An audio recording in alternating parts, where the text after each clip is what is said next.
নিজে এত বড় ভুল করব এটা আমি কখনোই ভাবতে পারিনি। ওই জন্যই হয়তো বলে যে ফোকাসটা একদিকে রাখো।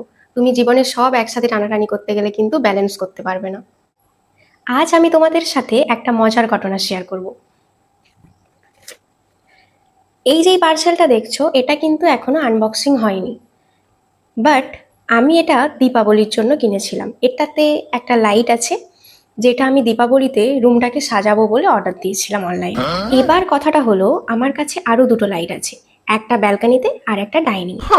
ছিল না আমার রুমে, সেই কারণে আমি রুমের জন্য একটা লাইট অর্ডার করেছিলাম। কিন্তু দীপাবলি অলরেডি চলে গেছে আর আমি এখনো এটা খুলে দেখিনি।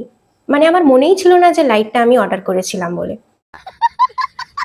মানে ব্যাপারটা হচ্ছে, এই যে লাইটটা দেখছো আর এই লাইটটা, এই দুটো লাইটকে আমি সেম ভেবেছিলাম। আমি ভেবেছিলাম যেই লাইটটা আমি অর্ডার করেছি আর আমার কাছে যেটা আছে, এই দুটো লাইটই এক।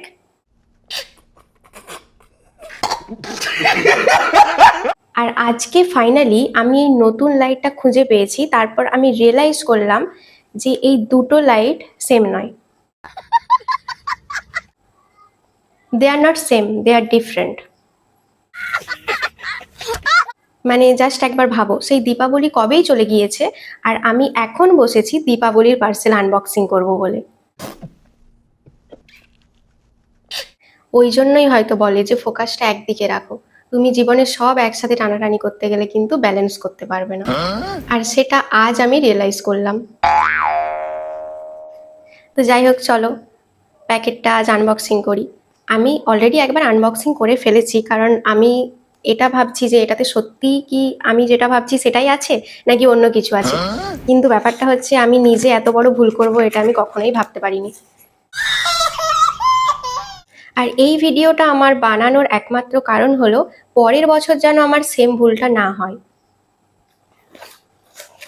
নতুন লাইট, আমার দীপাবলির জন্য কেনা নতুন লাইট।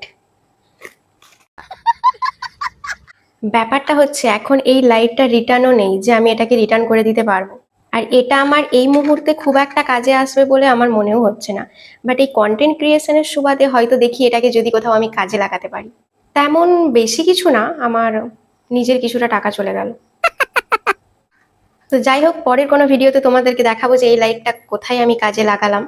চলো তাহলে আজকের মতো এতটুকুই, দেখা হচ্ছে পরের ভিডিওতে। টাটা।